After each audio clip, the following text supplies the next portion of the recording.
I think anytime you have a chance to understand kind of the landscape a little bit better and to know the personnel, the university, kind of the standard operating procedures, you always feel more at ease and more at home.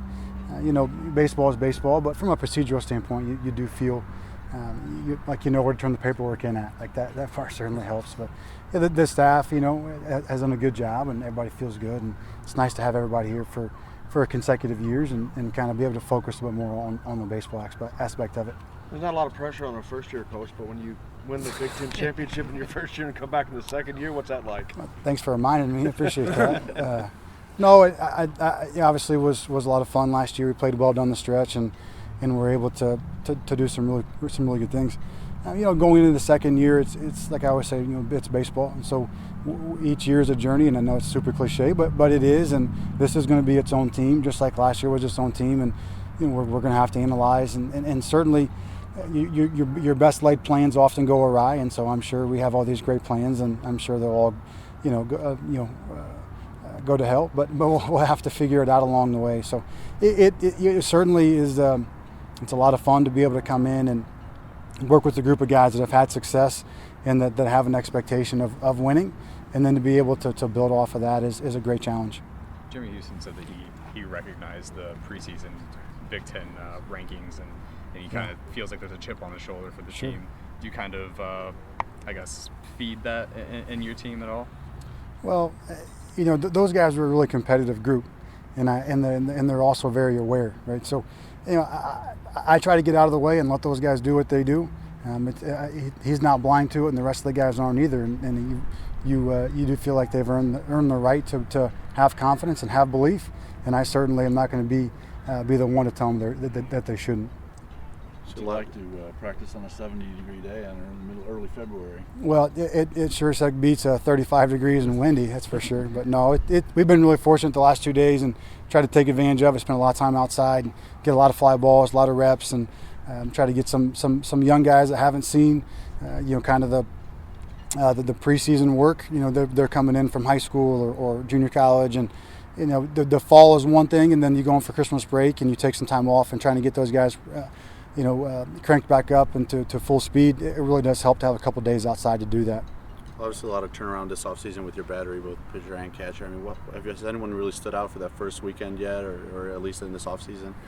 Yeah, you look at on the mound. You look at several of those young guys. Tommy Summer pitched big innings for us last year, but he's also done a really good job this year. And Gabe Bierman's done a really nice job. Braden Tucker, McCade Brown's taking a nice step forward. A couple of the freshmen, Nate Stahl, David Platt, Litwicky's done a good job. So those guys have taken a good step forward. And here's the thing: like, no one's going to put an asterisk next to the game and say, like, well, you played a bunch of freshmen and sophomores, and no one's going to say, like, well, you guys didn't have the experience, and so, like, we'll spot you 3 runs. So it doesn't work like that. So if we give those guys an excuse, then they have one, and so there are none. And so no one feels sorry for you, and no one's going to take it easy. So we got to be ready to go from the beginning, and that's where your environment, that's where the expectation, that's where your experience of winning and expecting to be successful carries you forward. But offensively, Colin Hopkins has done a really, really nice job.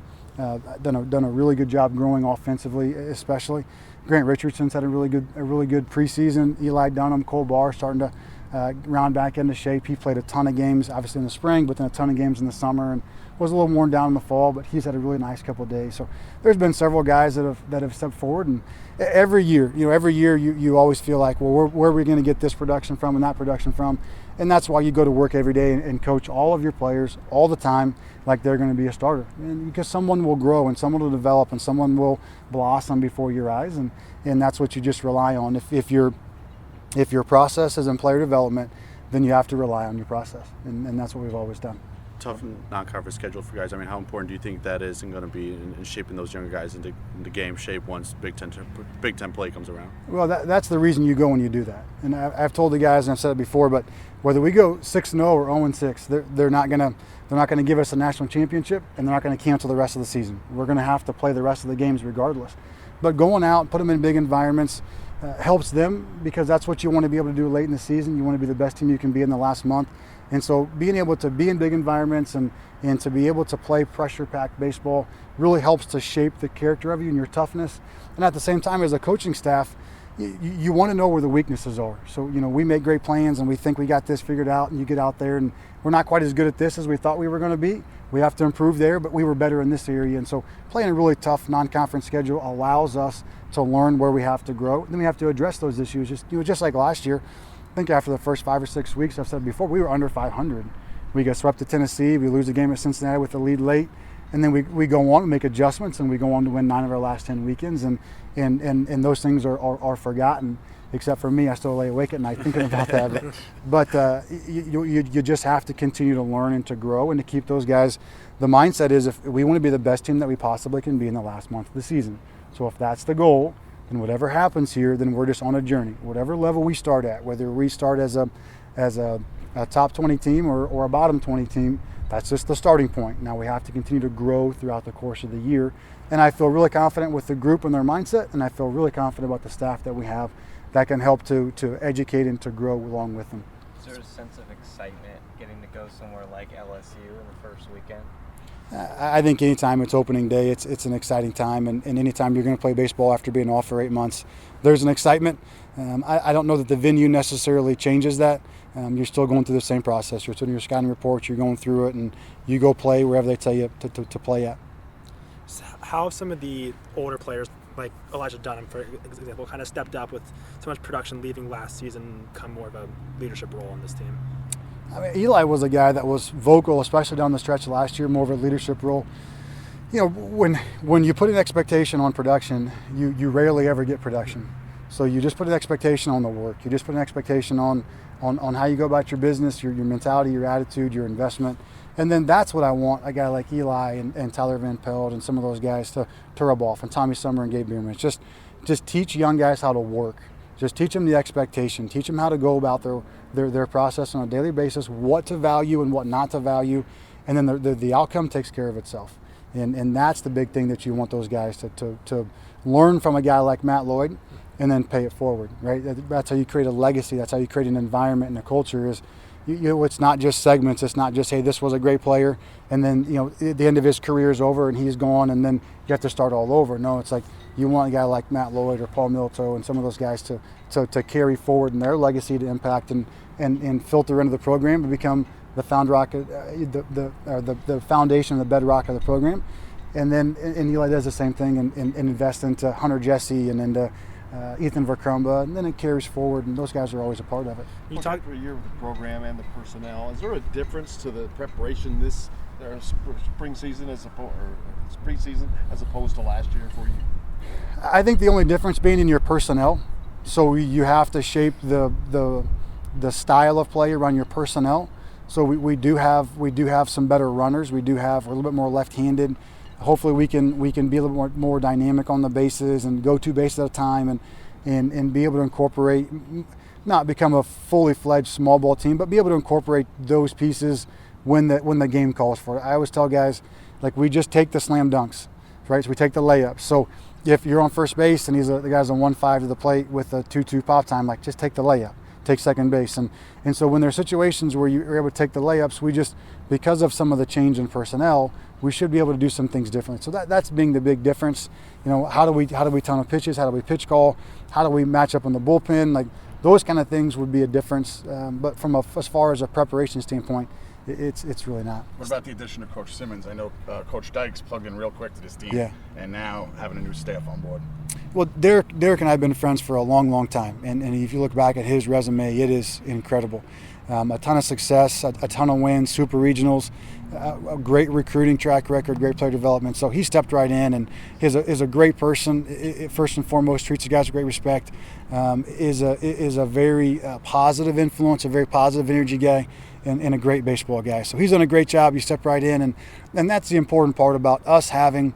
This is how we do things here. Procedures in place, and so when a new guy steps in, the program is in place, the procedure is in place, and you come in and you add a piece, right? You add your expertise, you add an area, but we're not starting from scratch, right? And I think that's where really good organizations in general they find their successes in the processes is the staple, and then different people may come in like him with great experience and add and make it better, but we're not starting over.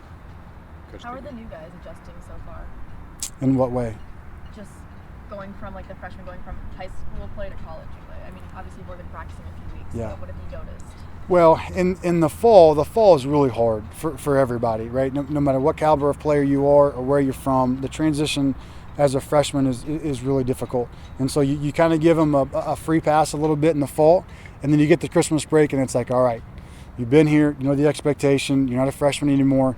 Now it's time to go and follow the plan and execute the plan. So they done a nice job with that. I always say Christmas break is kind of guys go one way or the other.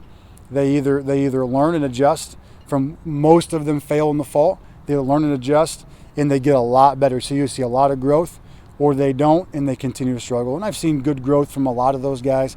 You know, Ethan Verkrumba, Hunter Jesse came back, has made a nice adjustment. David Platt, Nate Stahl, Colin Hopkins being a new guy as well has really done a good job. And our upperclassmen, they understand the expectation, but they also understand what it's like coming in and being a new guy and really welcoming these guys in. And it's not a divided locker room where, hey, these are the new guys, we don't need these guys. No, it's like we need these guys to come in and be productive members of the team. And I think a lot of that in the environment allows guys to come and have success. So our upperclassmen done a really good job of facilitating that growth too. Two more for Coach. I think you kind of touched on a couple of them already, but how are the catchers coming along so far? They're doing a fine job. Colin Hopkins is catching really well. We'll probably have Drew Ashley in that group as well. Drew caught in high school, so he's doing a good job. Hunter and Brant have been good. They just got to continue to learn and grow. And the thing with our staff right now is it's young, but it's really good stuff. So it's all 90, 94 with good sync and good action, and that's an adjustment for anybody. And so those guys are going to have to continue to grow and learn and kind of get used to playing at this speed. Obviously, injuries kind of let Grant Richardson get some more playing time early in the season, which obviously he took advantage of. How much do you think that could inspire a freshman that's on the team now to see that his opportunity could come and could come in a big way? Well, hopefully no injuries, but those things do happen, and so you got to have contingency plans. And I tell guys, every team I've ever been on as a player and as a coach, the starting 9 was almost never the 9 that finished. And so whether you're starting today, which is great, you've earned the right to start. I'm going to come in tomorrow. We're going to reevaluate the entire lineup and the rotation, and we're going to make the decision to give us a chance to win today. And so when you go through your work, there's going to be an expectation to continue to improve, and so that you do have an opportunity to take somebody's job, or if there is an injury, like I'm sure there will be, to step in and not skip a beat. So that's why you have to coach everybody every day and hold them to a really high standard. Hope you stay healthy, knowing full well you have to prepare as if you won't.